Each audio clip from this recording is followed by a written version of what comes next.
पद क्रमांक 3, वाचना क्रमांक 6, राग है बिलावल राग। यानी आनंद धन जी महाराज 84 पदों की रचना किया। उसमें जो पहला राग था, पहले पद का वही बिलावल राग, तीसरे पद में भी वही राग बिलावल है। तो ये गाने के बिलावल राग कैसे गाना है वो हमें शंकेश्वर में संगीत ऐसे घराना वाले संगीतकार ऐसे दिलीप भाई ठाकुर, उन्होंने हमको बिलावल राग सिखाया था। हमने कहा था कि आनंद धन जी महाराज के पदों उसमें भी बहुत से पद बिलावल राग में तो हमको सिखाओ, और उन्हें बहुत अच्छी तरह सिखाया था। भाई बिलावल राग हम कोशिश करेंगे बिलावल राग, क्योंकि हमको ये गाते गाते हमको आनंद धन जी महाराज जो समझाना चाहते हैं, जो संदेश जन जन को देना चाहते हैं, अध्यात्म प्राणियों को अथवा भवी प्राणियों को, भवी जीवों को, भवी आत्माओं को वही संदेश वो देना चाहते, वही संदेश वो जो उस विशिष्ट राग में उनकी राग में होगा तो जल्दी पहुंच सकता है। यानी ये बिलावल राग कैसे गाना है।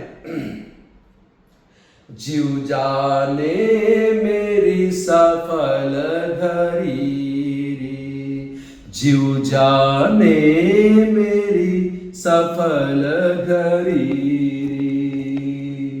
यानी जीव जानता है कि आज मेरी सफल घड़ी हुई है, या मैं आज आनंद में हूँ। वो सब भूल गया है, कितना दुख में था, कितनी वेदना थी, गर्भ में कितनी वेदना है, वो सब भूल गया है। और उसको लग रहा है वो अपनी मस्ती में है, वो कुछ आत्मा का कर नहीं रहा है। इसलिए आनंद धन जी महाराज बार बार प्रेरणा देते हैं कि भाई तू शरीर नहीं है, तू आत्मा है, तू आत्मा है।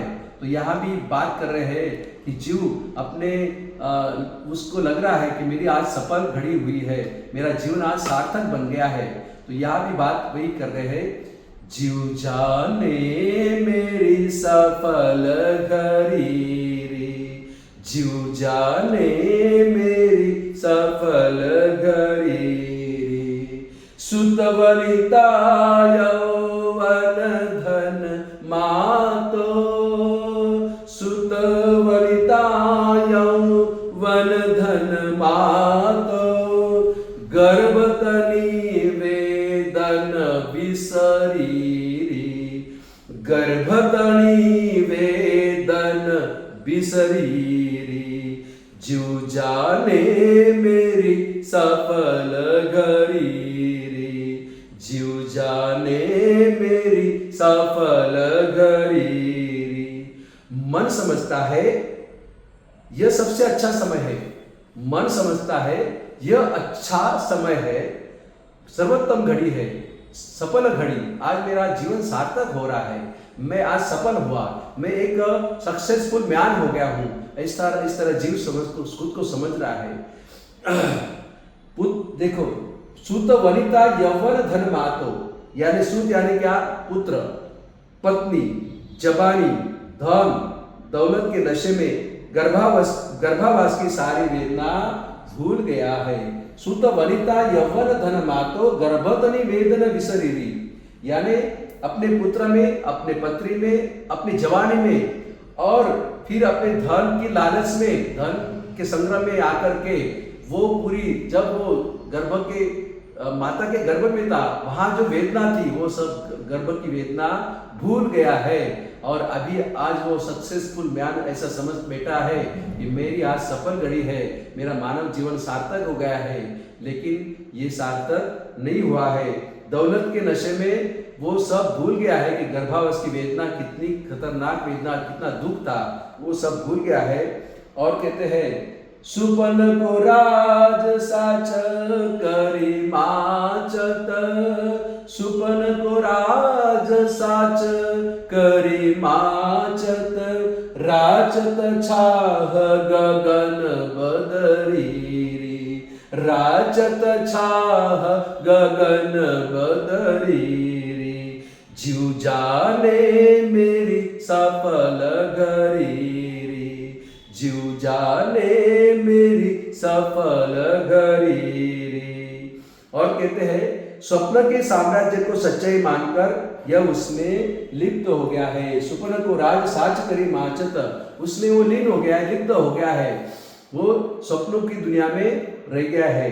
और कहते हैं जैसे आकाश की बदली में चाव की रचना कर रहा है, राचत चाह गगन बदरी री, लेकिन वो आकाश में बादल कब तक रहेगा? वो तो कोई बरसात के दिन रहेंगे तब तक उतनी छाव रहेगी, बादल तो बाद में निकल जाने वाले, छाव तो कायम के लिए रहने वाली नहीं है। तो ये ध्यान रख के हमको हमारा आत्म ध्यान जहाँ हमके आत्मा की तरफ पहुंचना है वहां जाना है।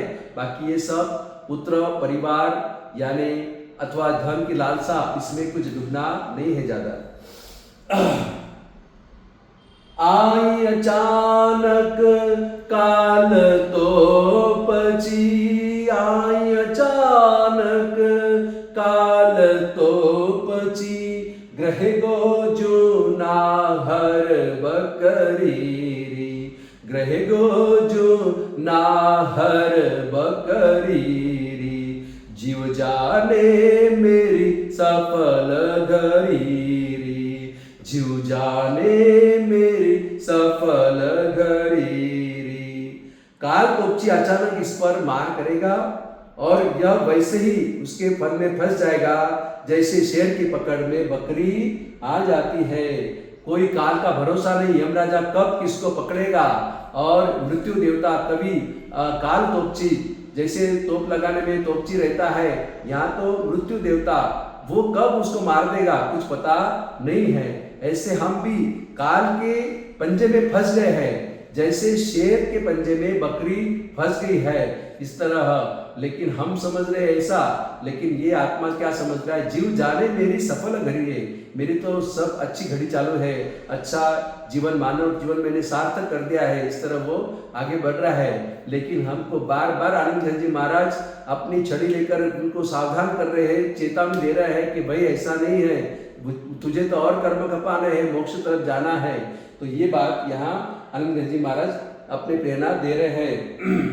अजहू चेत कछु चेतत नाही, अजहू चेत कछु चेतत नाही, पकड़ी टेक हारिल लकरी, पकड़ी टेक हारिल लकरी, जू जाने मेरी सफल घरी, जीव जाने मेरी सफल घरी। आज भी होश में आ, तनिक भी सजग नहीं होता, हरिल जैसे अपनी लकड़ी नहीं छोड़ता, वैसी जीत तूने ठान ली है। यानी हरिल नाम का एक पक्षी रहता है उसको वो पक्षी जैसे पेड़ पर है और वो लकड़ी के पकड़ कर रहता है, जैसे पवन आता है उसको लगेगा कि अगर मैं लकड़ी को पकड़ के रखूंगा तो मैं गिर नहीं जाऊंगा, वो गिरने के भय से वो लकड़ी को मजबूत पकड़ रहता है, इतना पकड़ के रखता है कि कोई डाली वो तोड़ के उसको अग्नि में डालेगा तो भी वो लकड़ी छोड़े, अग्नि में मर जाएगा, लेकिन वो डाली छोड़ेगा नहीं, लकड़ी छोड़ेगा नहीं। इस तरह हमें भी आनंद जी महाराज कहते हैं कि भाई तू ये सब छोड़ दे, हरिल लकड़ी भी ऐसे सब छोड़ दे, कुछ भरोसा जिंदगी का नहीं है, अभी तो होश में आ, सजग बन जा। आई अचानक अजहू चेत कछु चेतत नाही, पकड़ी टेक हारी लकरी, जीव जाने मेरी सफल घरीली। और आखिर में आनंद जी महाराज क्या कहते हैं? आनंद घन ही रोजन छानत, आनंद घन ही रोजन छानत, नरमोयो माया ककरी, नरमोयो माया ककरी, जीव जाने मेरी सफल घरी, जीव जाने मेरी सफल घरी। और आनंद घन हीरा, आनंद घन ने क्या पसंद किया? हीरा पसंद किया। और जो संसार में मोहित जन है, जो संसार में मोहित ऐसे जन है, उन्होंने क्या पसंद किया? कंकरी पसंद किया। हीरा श्रेष्ठ की कंकरी श्रेष्ठ, वो हम खुद समझ सकते हैं कि हीरा श्रेष्ठ है कंकरी, लेकिन जो संसार में रहा हुआ जीव है वो ककरी लेकर वो अपने को समझता है कि मेरी आज सफल घड़ी हो गई है। लेकिन आनंद धन जी महाराज ने हीरा पकड़ के रखता है।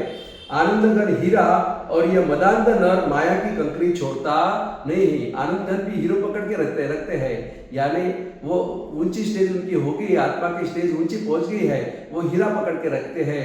लेकिन जो मदांध नर है, जो मोहांध नर है, उन्होंने अपनी कंकरी अभी भी पकड़ के रखी है और वो मोह, माया, पुत्र, पत्नी, जवानी और धन की लाशा में फंसा हुआ है और इसने वो कंकरी समझ करके वो उसमें फंस गया है। लेकिन आनंद जी जैसे जो सत्पुरुष है वो अपने को बार बार चेतना के स्वरूप को जानने के लिए बार बार चेतावनी देते हैं, प्रेरणा देते हैं कि अभी तू जग जा, ये सब तूने ठान लिया है लेकिन ये सब गलत है, अभी तू चेत जा और आगे सजाग बढ़ और आत्मा की तरफ आगे आगे अग्रसर हो। बस ये आनंद जी महाराज हमके अलग अलग पदों द्वारा हमको समझा रहे हैं।